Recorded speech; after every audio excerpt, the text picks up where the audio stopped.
जैसे सर ने बताया कि आज का जो हमारा टूल जो हम लर्न करना है या जो टॉपिक है हमारा शॉर्ट टर्म गोल है वो है गिटहब।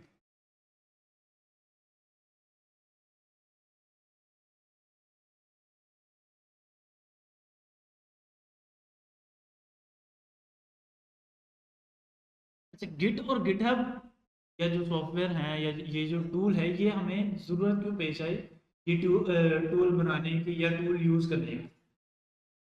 अच्छा, ये टूल यूजेज समझने से पहले हमें थोड़ा सा ना सॉफ्टवेयर का डेवलपमेंट लाइफ साइकिल समझना पड़ेगा। जब एक सॉफ्टवेयर बनता कैसे, जब सॉफ्टवेयर बनता है या स्टार्ट होता है वो स्टार्ट होता है एक आइडिया से। किसी के माइंड में एक आइडिया जनरेट होता है। जैसे फॉर एग्जांपल किसी के माइंड में एक आइडिया जनरेट हुआ कि मैं एक मैसेजिंग ऐप बनाना चाह रहा हूँ जिसके अंदर सारी की सारी डिटेल्स हों कि जब मैसेज कब मैसेज नेक्स्ट पर्सन को रिसीव हुआ, कब उसको सीन हुआ एंड सो ऑन। व्हाट्सएप है। फिर उसके बाद किसी ने सोचा कि जहाँ पर लोग सोशलाइज कर सकें, अपनी पिक्चर्स अपलोड कर सकें, अपनी वीडियोज और so on, सारी चीज़ें कर सकें और फ्रेंड्स बना सकें। अपने जो फ्रेंड्स किसी दूसरे कंट्री में मूव कर गए उनके साथ कनेक्ट कर सकें, तो फेसबुक बना। इसी तरह डिफरेंट डिफरेंट आइडियाज जनरेट होते हैं। लोगों के माइंड में आइडियाज आते हैं, फिर वो किसी सॉफ्टवेयर कंपनी को कॉन्टैक्ट करते हैं कि भाई मेरे माइंड में ये एक आइडिया आया है और मैं इसकी सॉफ्टवेयर एप्लीकेशन बनवाना चाहता हूँ। उबर है, करीम है, फूड पांडा है, दराज है। तो अच्छा, जब वो किसी सॉफ्टवेयर डेवलपमेंट कंपनी से कॉन्टेक्ट करते हैं तो सॉफ्टवेयर कंपनी का एक रिप्रेजेंटेटिव, जिसको हम लोग बोलते हैं रिक्वायरमेंट इंजीनियर, वो उनके साथ कोलैबोरेट करता है, कॉन्टेक्ट करता है और उनके साथ डिस्कशन करता है कि आपका जो आइडिया है उसके साथ ब्रेनस्टॉर्मिंग करता है कि तो जब आप एक एप्लीकेशन बनाना चाह रहे हो, आपका कितना बजट है, आप उसमें क्या क्या फीचर अभी डिमांड कर रहे हो, फिर कौन से फीचर आप इन फ्यूचर सोच रहे हो, या उनको थोड़ा बहुत गाइड करता है अगर वो बिल्कुल ही नॉन टेक्निकल है तो सारी चीज़। जैसे फॉर एग्जांपल अब वो रिक्वायरमेंट इंजीनियर जाएगा तो वो उस बंदे से बात करेगा कि भाई अगर आप ये बनाना चाह रहे हो तो क्या आप लॉगिन साइनअप की फंक्शनैलिटी लेना चाह रहे हो। कह रहा है जी मैं लेना चाह रहा हूँ। अब लॉगिन साइनअप मल्टीपल वेज से हो सकता है। जैसे फॉर एग्जांपल आप फ़ोन नंबर के थ्रू लॉगिन साइन अप कर सकते हैं। फ़ोन नंबर दिया, ओटीपी आया, लॉगिन हो गया, या उनकी एप्लीकेशन पर साइन अप कर लिया। इसी तरह ईमेल और पासवर्ड के थ्रू भी आप लॉगिन और साइन अप कर सकते हैं। जैसे गूगल का अकाउंट बनाते हैं, फेसबुक का अकाउंट बनाते हैं। अब बहुत सारी एप्लीकेशन ऐसी आ रही हैं जो आपको कंटिन्यू विद गूगल या continue with Facebook, continue with GitHub, LinkedIn and so on, different social media platforms के साथ भी जाने की ऑप्शन दे रही हैं, लॉगिन करने की या साइन अप करने की ऑप्शन दे रही हैं। तो अब ये चीज़ें वो डिसाइड करता है कि आपको कौन कौन सा ऑप्शन चाहिए। मार्केट में तो बहुत सारे ऑप्शन अवेलेबल है। जैसे फॉर एग्जांपल लॉगिन के मेरे ख्याल कोई 18-20 तरीके अवेलेबल है। ईमेल पासवर्ड है, सिर्फ ईमेल के थ्रू है, ईमेल करेंगे आपको उस ईमेल पे ओटीपी आ जाएगा and you are good to go. Phone number पे ओटीपी आ जाएगा, you are good to go.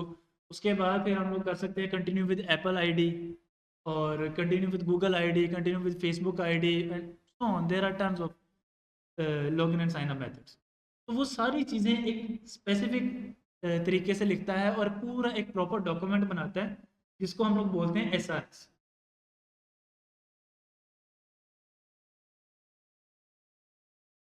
Software requirement specifications.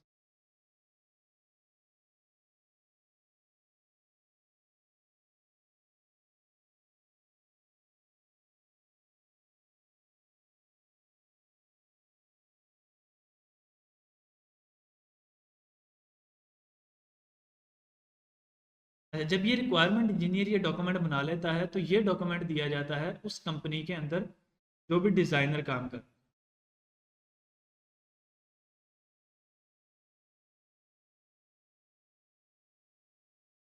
वो उस एप्लीकेशन को डिज़ाइन करता है। अगर वेबसाइट एप्लीकेशन है तो वो उस वेबसाइट को डिज़ाइन करेगा, और अगर मोबाइल एप्लीकेशन है वो उस मोबाइल एप्लीकेशन को डिज़ाइन करेगा। उस पूरी एप्लीकेशन को डिज़ाइन करेगा कि कौन कौन से कलर होंगे, कि लोगों का साइज़ क्या होगा, ये टेक्स्ट कहाँ पर आ रहा होगा, बटन का कलर क्या होगा, बटन का साइज़ क्या होगा, टेक्स्ट का साइज़ क्या होगा, बैकग्राउंड कलर क्या होगा, सो ऑन। अच्छा, ये डिज़ाइनर डिफरेंट टूल्स यूज़ करता है लेकिन सबसे मोस्ट जो पॉपुलर टूल है वो है फिग्मा। फिग्मा के अंदर आपको डिज़ाइन बना के दे देता है। मैं आपको एक दो एग्जांपल्स भी दिखा देता हूँ। ताकि आप लोगों को चीज़ें क्लियर हो जाएं कि वो कैसा हमें डिज़ाइन बना के दे।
अब ये डिफरेंट डिज़ाइन बने पड़े हैं, ये जो डिफरेंट, कुछ पोर्टफोलियो प्रोजेक्ट्स के हैं, कुछ हमारे रियल टाइम प्रोजेक्ट्स के हैं।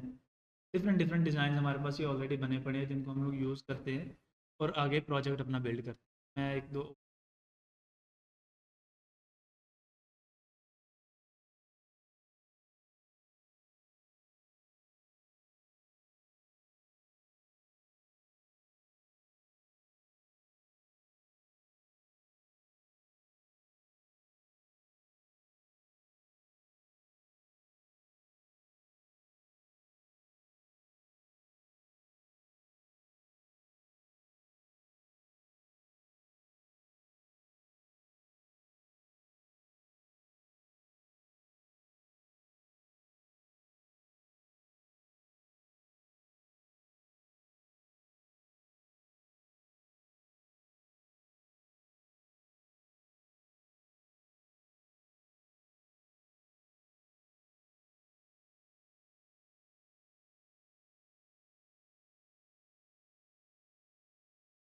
जैसे ये एक डिज़ाइन है, अभी एक मोबाइल एप्लीकेशन की ई कॉमर्स का एप्लीकेशन थी और उसका डिज़ाइन है ये। ठीक, अब उन्होंने सारा हमें डिज़ाइन बना के दिया है कि अगर सेल लगी है तो उसका बैनर कैसे आ रहा होगा, रिबन कैसे, ये सारी यहाँ पर चीज़ें मेंशन है। जैसे अगर यहाँ पर मैंने कोई भी एक टेक्स्ट को सिलेक्ट किया है, इसको मैं कर लेता हूँ, और मैंने इस टेक्स्ट को सिलेक्ट कर लिया। अब इस टेक्स्ट को सिलेक्ट करने के बाद मुझे पता चल गया कि इसका फ़ॉन्ट क्या है, ये यहाँ पर नज़र, उसका साइज़ क्या है, और उसके बाद मुझे यहाँ से अंदाज़ा होगा कि वो किस साइड पर अलाइंड है, सेंटर अलाइंड है, लेफ्ट अलाइंड है, राइट अलाइंड है। और इसी के साथ मुझे पता चल गया कि उसका एग्जैक्ट कलर क्या है, ये मुझे आइडिया होगा। मैंने ये बता दिया मुझे कि ये कलर है। यहाँ से मैं इस बटन को अगर चूज़ कर, कार्ड को सिलेक्ट करता हूँ, उन्होंने मुझे बता दिया कि उसका ये कलर है, के बाद इतनी विड्थ है, इतनी हाइट है, ये पिक्सल्स में। तो ये सारा का सारा डिज़ाइन बना हुआ है और इसको मैं अगर चाहूँ तो ऐसे चेंज भी कर सकते इजीली, क्योंकि नॉर्मली हम लोग वेबसाइट पे ये सारी चीज़ें इतनी इजीली चेंज नहीं कर सकते, लेकिन डिज़ाइन में इजीली चेंज कर सकते। तो हमें वो डिज़ाइनर वो पूरा का पूरा एक डिज़ाइन बना लेगा, फिग्मा फाइल बना लेगा, या अगर फोटोशॉप यूज़ कर रहा है, स्केच है, डिफरेंट एप्लीकेशन हैं, लेकिन मोस्ट वर्डली जो यूज़ हो रही है वो फिग्मा है। ये जो डिज़ाइन अप्रूव करवाने के बाद डिज़ाइनर ये डिज़ाइन देता है डेवलपर्स।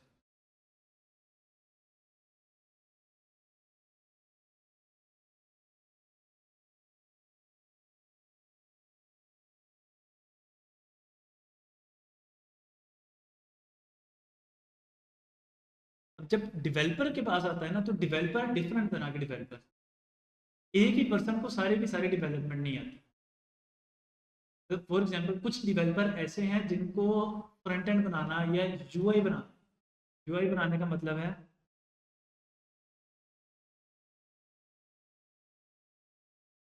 कि ये जो हम लोग सामने देख रहे हैं कि किस टेक्स्ट का साइज कितना होगा, वो डिज़ाइन से देख के बनाने का के अंदर बहुत सारी एक्सपर्टीज है।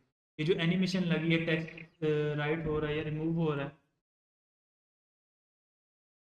उसके बाद कार्ड के ऊपर होवर करें तो डिफरेंट एनिमेशन आ रही हैं। ये लेफ्ट साइड पर एक एनिमेशन आ रही है,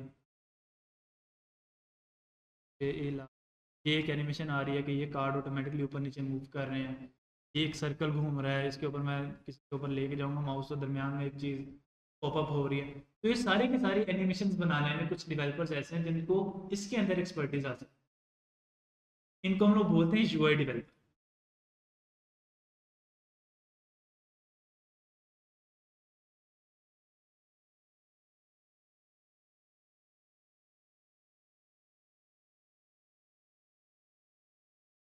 ऐसे कुछ डेवलपर ऐसे हैं, जैसे फॉर एग्जांपल ये एक इनपुट फॉर्म है। इस इनपुट फॉर्म से डाटा कलेक्ट करना और डाटा के ऊपर डाटा को बैकएंड पर भेजना प्रोसेसिंग के लिए, या फ्रंट एंड के ऊपर कोई डाटा शो करना। फ्रंट एंड के ऊपर डाटा कैसे शो करना है कि अगर हम लोग एक ई कॉमर्स एप्लीकेशन देखें, मैं अपने यहाँ से सिलेक्ट करूँगा कि ऐड टू कार्ट, तो यहाँ पर टॉप पर वो नंबर को एक ऐड कर देते हैं कि जी 3 प्रोडक्ट्स हो गई हैं, 4 प्रोडक्ट्स हो गई हैं। वो सारे के सारे डाटा को फ्रंट एंड के ऊपर मैनेज करना। फ्रंट एंड का मतलब है कि ऐसी एप्लीकेशन जो आपके सिस्टम या आपका जो क्लाइंट है, जो यूज़र है, वो देख रहे हैं, उस सारे के सारे डाटा को मैनेज करने वाले डेवलपर को बोलेंगे हम लोग फ्रंट एंड डेवलपर।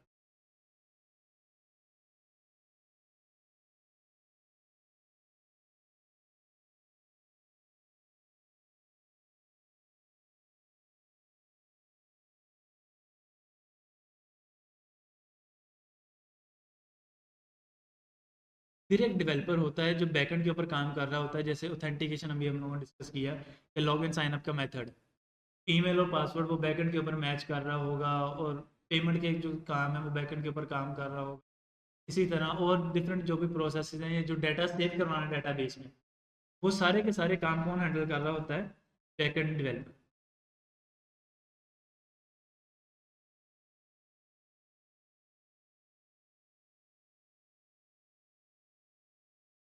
अच्छा, उसके बाद फिर हमारा एक प्रोसेस आ जाता है टेस्टिंग का।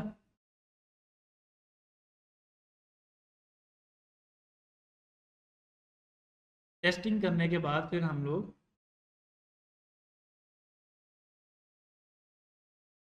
को डिप्लॉय कर देते